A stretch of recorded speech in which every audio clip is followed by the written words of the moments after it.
So today we continue with Cultivating Character, Talmudic Wisdom for Life.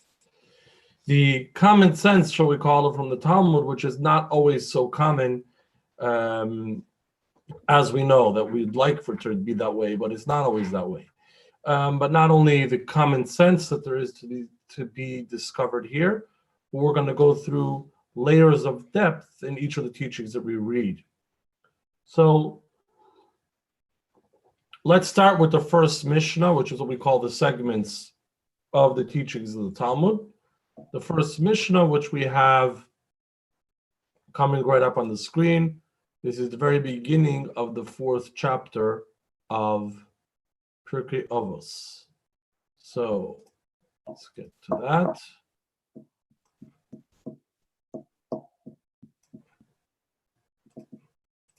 Go.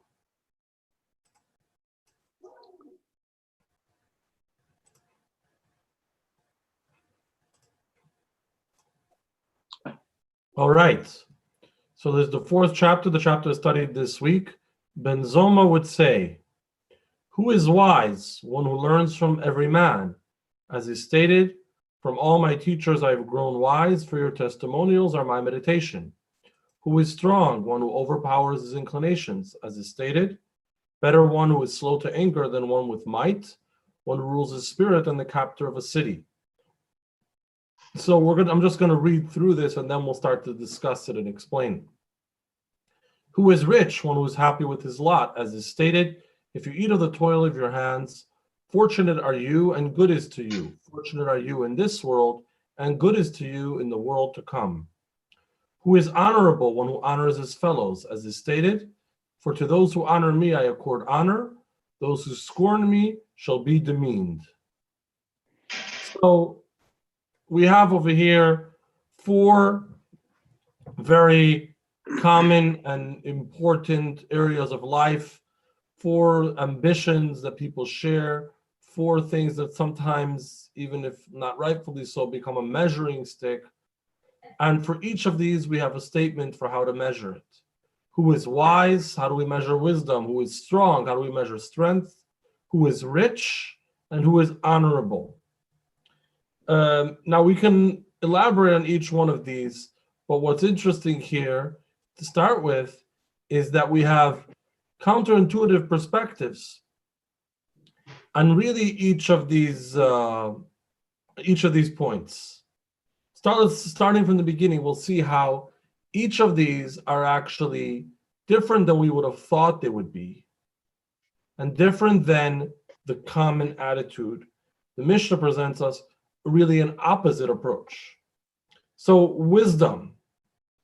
In wisdom, we would think that the wisest person is the one who needs to be taught the least by others.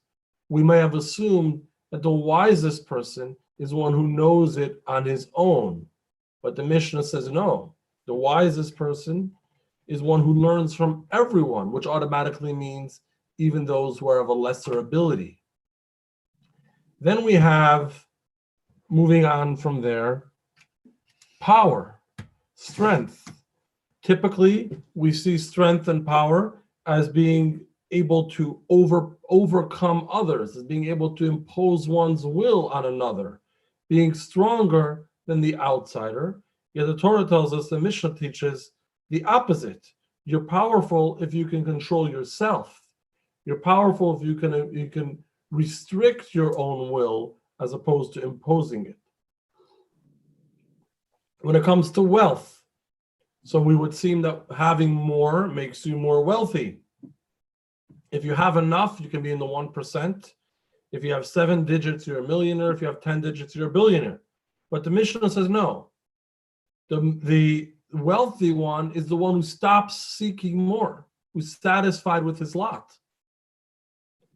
And honor, finally, of the four, would seem to be something that others accord to us. Others give us honor for whatever reason, often because of one of these other three, because of wisdom, power, or wealth. But the Mishnah says no.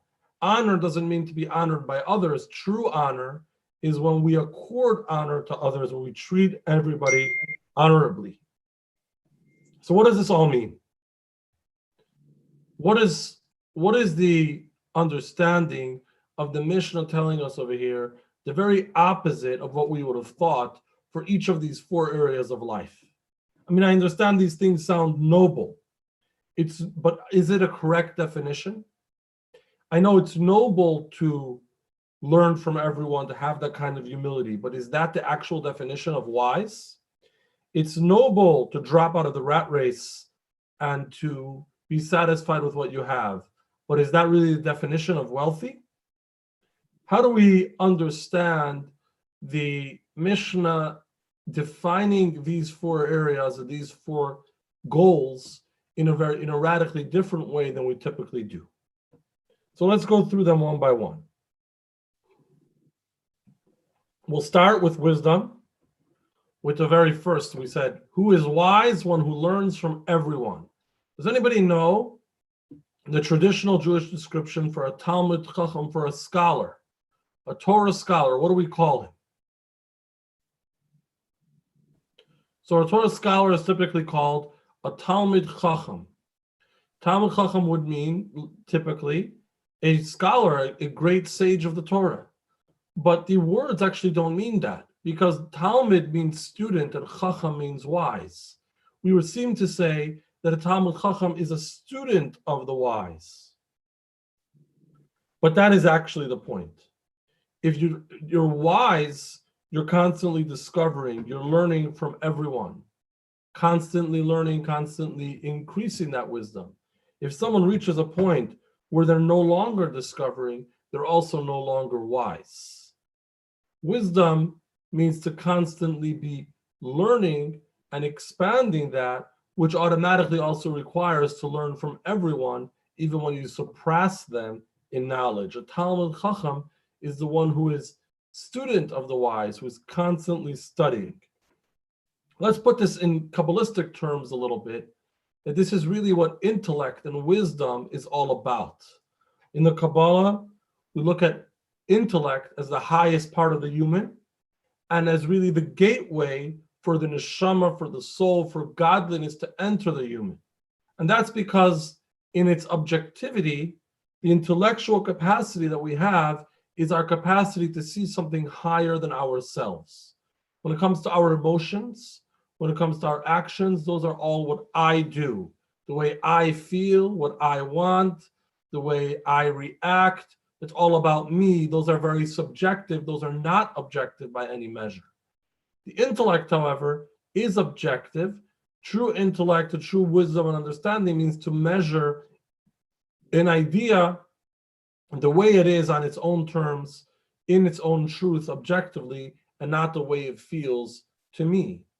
And that's why true use of our intellect and true use of wisdom means to rise above ourselves, to understand something greater than ourselves, not necessarily the way we see it, but the way the greater, deeper, and more meaningful idea truly is.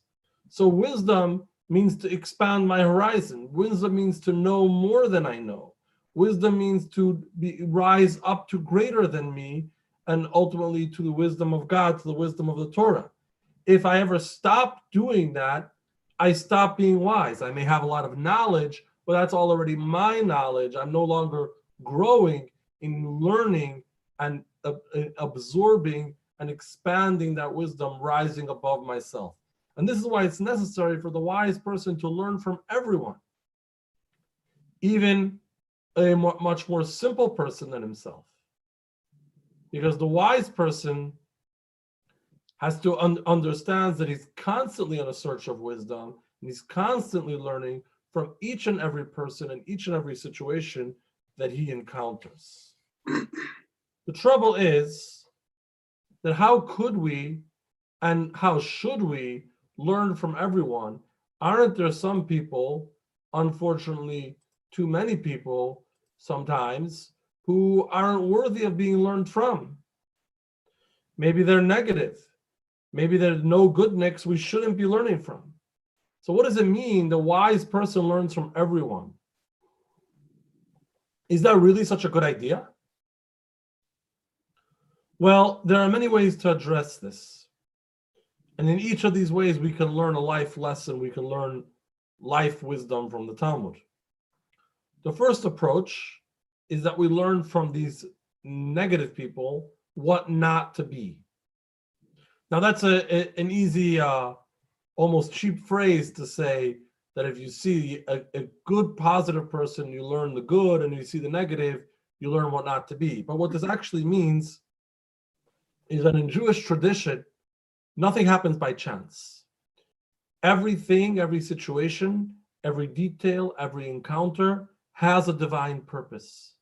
There's a reason for it.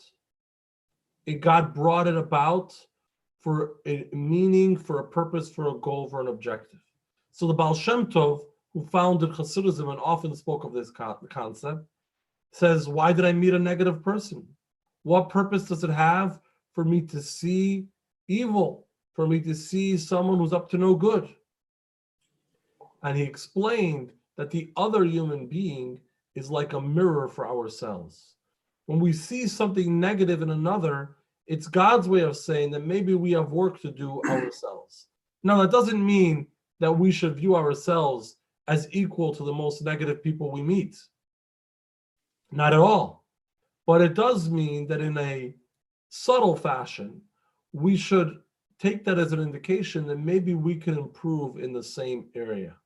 So if I run into someone who's terribly greedy and it disturbs me, maybe that should be a reminder to me to also work on myself, to be more selfless and to be more altruistic and less like that person. So of course, none of us would describe ourselves probably as greedy to begin with, but meeting such an individual is a reminder that we can do even better. If we encounter someone with a terrible temper, it can improve us. It can remind us that we should improve and we should have more patience in our interactions and our going abouts, etc., with each type of situation we encounter. So learning from everyone, even a negative person, means learning that God is telling us a message here that is a little bit, at least in that field, that we can improve. Another possible explanation is how we learn from everyone, even from the one up to no good, is that we reapply that negative characteristic. We reapply, we use it differently. So let's say envy, jealousy is bad, is negative, is terrible. It can be destructive. But when we encounter someone who's extremely jealous and envious, it should get us thinking. It should tell us, wow, look how powerful envy and jealousy can be. What if I could make this into a positive motivator? Imagine I can harness the energy in competition to motivate myself to do more and greater in good. This is what the Talmud says, that kinas soifrim tar b'chachma, the jealousy among scholars inspires more scholarship when I turn the envy into a motivator for good. So learning from everyone can mean applying the intensity and the extreme of their negative characteristic to the good when I use it for the positive in my own life, and the same for each and every one of us. But learning from everyone, again, even those who are not great at all, goes a step further, and this is really the true wisdom of who is wise, he who learns from everyone, which is hidden here. The Talmud tells us the story of the sage of Rabbi Eliezer, who traveled on the road and met a person whom he was shocked by how ugly this individual looked, to the point where he made a comment. And the fellow responded quite sharply, saying, why do you make a comment about my image, about how I look? If you have complaints about that, you should take that to the craftsman who created me, which of course is God himself. Now we understand this story to be much deeper than the surface level of a discussion of somebody's looks, but of the rabbi, the sage, saying that he met this individual whom he can see nothing good in. He sees only ugliness. He sees no goodness. He sees no positivity. He sees no virtue. And he's shocked How could there be a human who's so bad? To which the individual responds, no, I was created by God, which means that there is some good in me. Go to the craftsman who created me. If you have a complaint about my looks, remember that I was created by the master craftsman. I was created by God himself. In other words, there is good in me, even if I appear negative to you. You just have to keep digging until you find it. True wisdom is the ability to see and to appreciate that in each and every individual, in each and every human being that we encounter, there is good inside. They are all creations of God, and God doesn't make any damaged goods. God has implanted goodness in each and every one.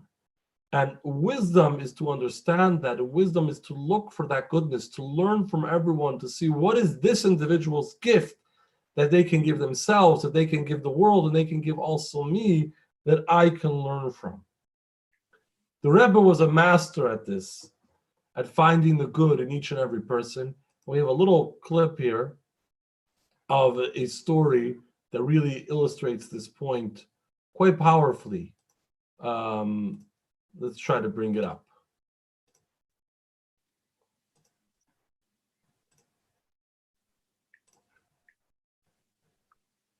Unterschiede nur sind da bei ihnen, was sie gefühlen sich Korriv. Zu dem Eberflach, bemehle darf man ein bisschen agrobter. Gefühlt mir gleich dem Even Tevo, gefühlt gleich dem Mayim Chayim. Sie da a Sehne, was mir darf groben tiefer und noch tiefer, kdei arobzunehmen mit alle Unionen, Hamalim und Mastirim. I was at Torres Chaim, which was on Belmont Avenue in Brooklyn.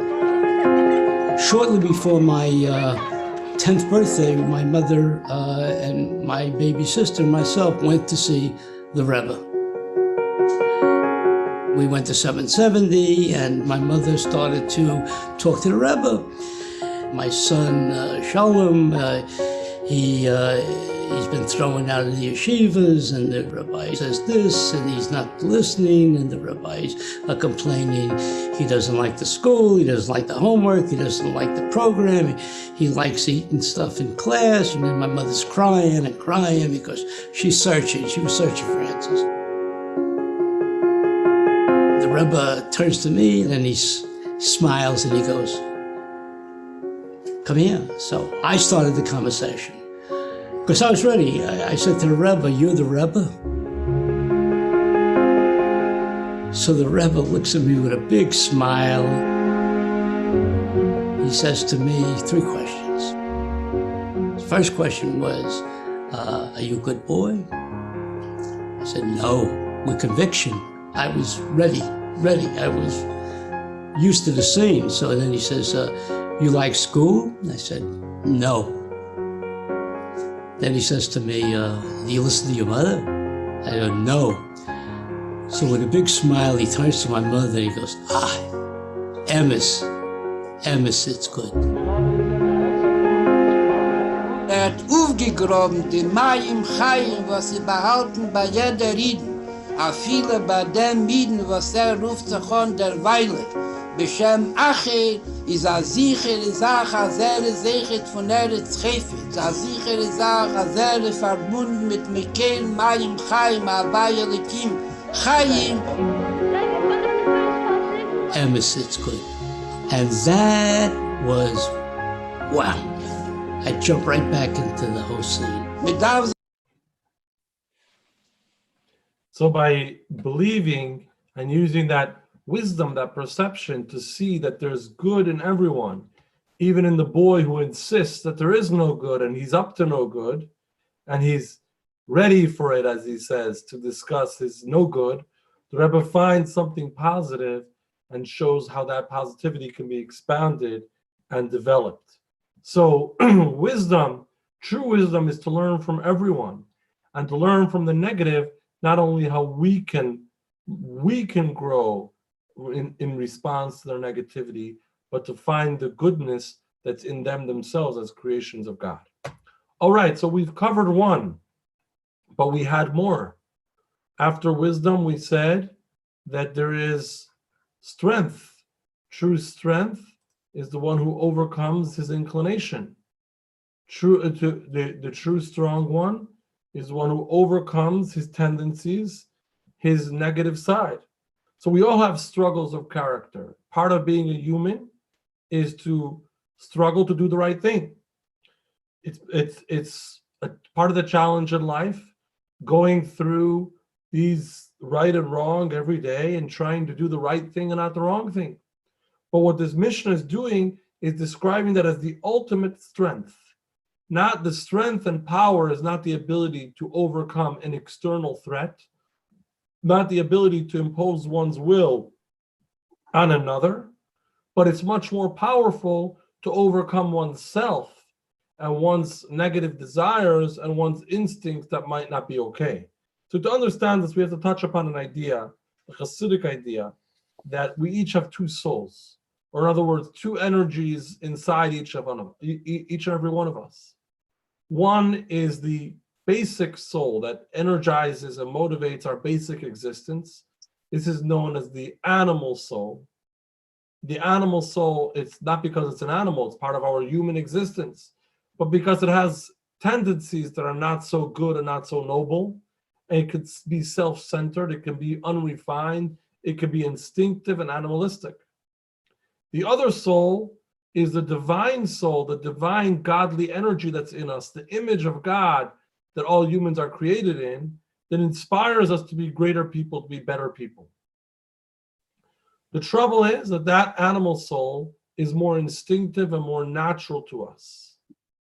The Kabbalists explain that this animalistic soul is associated with our hearts, with our emotions, with our natural instincts.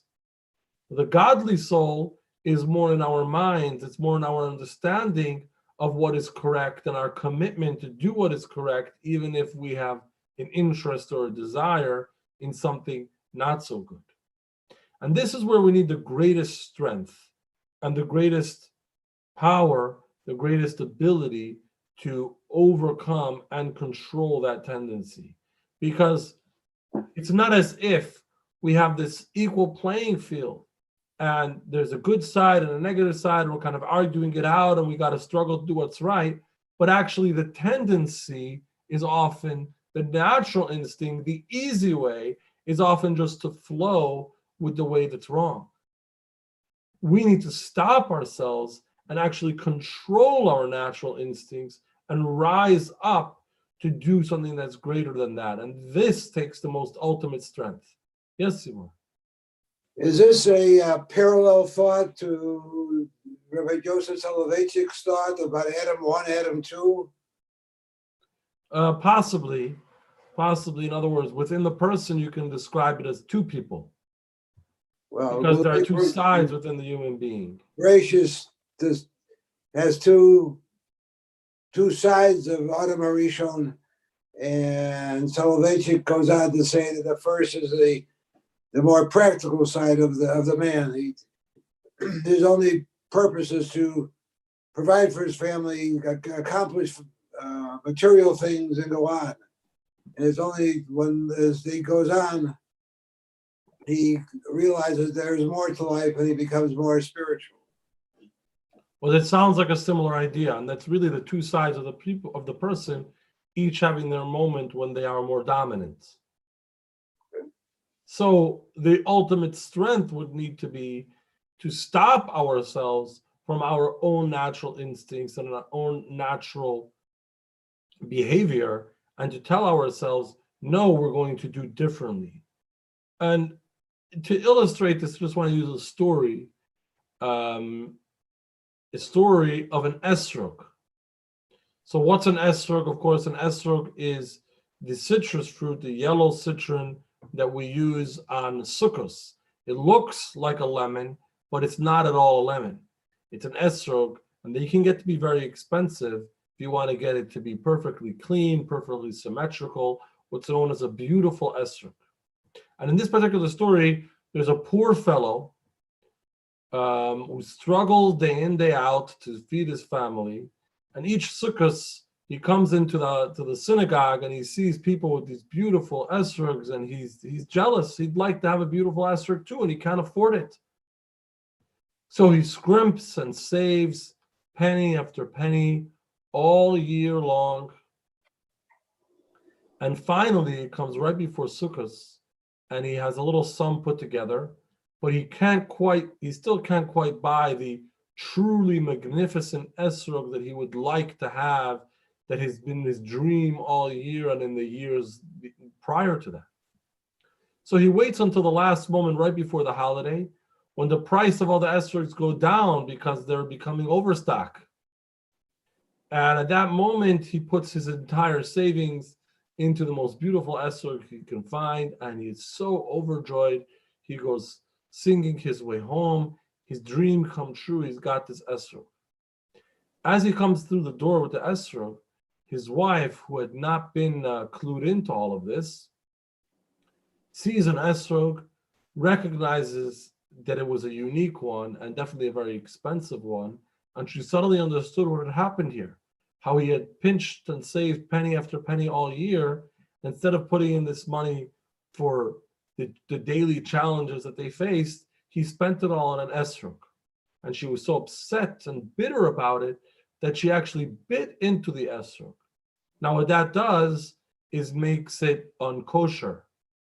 For the esrog to be used for the mitzvah, it needs to be complete.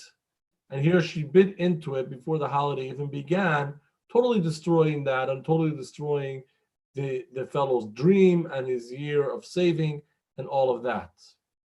Somehow, our little hero manages to control himself, and he simply says, well, when someone doesn't have an esrog, they just don't make the blessing. And he moved on, not showing any anger or even reacting, understanding where his wife was coming from. And to this, a great rabbi once said that from the days of the Akedah, from the time that Abraham brought his son Isaac on the mountain because of the commandment of God, nobody had overcome a test this great. For this person to not even react in the slightest negative way after so much had gone into this dream of his, and it was just destroyed for no gain, just on the spot. That would be a true example of true strength of character to overcome the tendency, which would be to just explode in anger at that very time, to hold that back. And we're not talking about the strength, not only the strength that it takes to make the right choice, but the strength that it takes to control oneself, to be able to stop and get the time and the clarity to make the choice and go on. So that would be a true example of that true strength. And finally, we have number 3, which was wealth. In this describing wealth and the measurement of wealth in the Mishnah, again, was counterintuitive. And the Mishnah said, who is truly wealthy? One who's satisfied with what he has. Now, this is perhaps easier to understand, although difficult to implement. We understand that if we're constantly seeking more, we can never be wealthy. We understand that if we constantly are feeling pressured and in this race to get more and more and more, we're not satisfied with what we have. We are just disappointment. We just have disappointment instead of being able to enjoy and appreciate and take the opportunity to absorb and have the blessings that we have. Instead, we're feeling down and bitter and disappointed that we haven't reached the next goal and the next benchmark. So someone who's satisfied with what they have is the one who can truly be wealthy, the one who can enjoy and appreciate life to its fullest. I'm sure many of us are familiar with the term rat race. Rat race, as Wikipedia would define it, let's get that here, is an endless, self-defeating, or pointless pursuit. The phrase equates humans to rats attempting to earn rewards such as cheese in vain. It may also refer to a competitive struggle to get ahead financially or routinely. So the rat race is that we're constantly rushing over ourselves to get somewhere where we never seem to get. But what's interesting here is that they say the earliest known occurrence is in 1934 in reference to aviation training. A rat race was a follow the leader, etc. So they felt that the research that went into this Wikipedia entry believes that this surfaced only in 1934, and from 1945 the phrase took on the meaning of a competitive struggle. So the type of behavior we're describing, where a person is never satisfied, would be described as a rat race, and according to Wikipedia, only since 1934. But if we look at something else, we get another picture. This is out of the Jerusalem Talmud, in the Masechta, the Tractate of Shabbos 14:1. The typical Talmud we study is the Babylonian Talmud, but there is another segment, shall we call it, called the Jerusalem Talmud, which was written in Israel earlier on, just about 3rd century of the Common Era. So here we are, almost 1700 years ago, and the Talmud says, why are they all the inhabitants of the world compared to rodents? As the rodent scurries about in hordes, not knowing for what purpose it hoards, so do all the inhabitants of the world scurry and hoard, without knowing for what they are hoarding. So the rat race, with the rodents scurrying about and getting nowhere, actually has been discussed almost 2,000 years ago in the Talmud. Be that as it may, we understand the idea that constantly racing for more and better and bigger and greater is not going to give us wealth. The wealth begins when we stop. The wealth begins if he is satisfied with his lot and says, this I am happy to have. I appreciate what I have achieved. I appreciate the blessings God has given me. I'm going to make the most of them. Even as I try to grow and accomplish, I will be also satisfied and also happy to have received these blessings. At that moment, the individual has become wealthy. The individual is now able to have and appreciate what they have been given.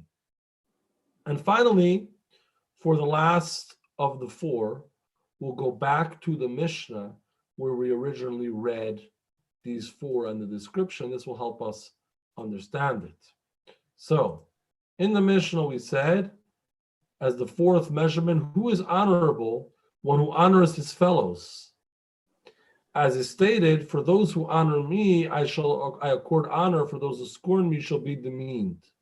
So who is the truly honorable person? Not the one who is honored by others, but the one who honors others. Now that's what the strange thing here is, that we go on to prove this, to bring evidence from a verse in the book of Shemuel. For to those who honor me, in other words, God says, those who honor me, God will be honored. So how does that work? We say it's honorable to honor your fellow human being, but we prove that from a verse that says to honor God. How do the two line up? But really, I should be interrupted here and be told that we already answered this question. Because we talked about appreciating and seeing the good in every human being. How is that possible if some people are unfortunately up to no good? How can we honor our fellow man if some of them don't seem to deserve honor? So here God says, when you honor me, you will honor every other human being. When you remember the craftsman who created that ugly individual, when you remember that every human being is created by God, you will learn to respect and appreciate every human being, give them honor, and that is the truly honorable conduct, the truly honorable attitude. And this concludes our discussion of this Mishnah, of this reading of the beginning of this week's chapter of Pirkei Avos. We will do this again next Thursday, and hopefully without a little technical hitch that will delay us in the beginning. Meanwhile, on Monday, we will continue with the positivity bias, moving on in our discussion of seeing the world positively and what that can do for us, particularly in the current challenging situation we all find ourselves in. And on Wednesday, we will also be having a women's class, all of that same time, 8 o'clock on these channels. Thank you for joining. And we will see you all hopefully again next week. Meanwhile, have a wonderful evening and a wonderful Shabbos. Thank you. Have a good Shabbos, Rabbi. Good Shabbos. Thank you. All right. Thank you. Good Shabbos. Good Shabbos, David.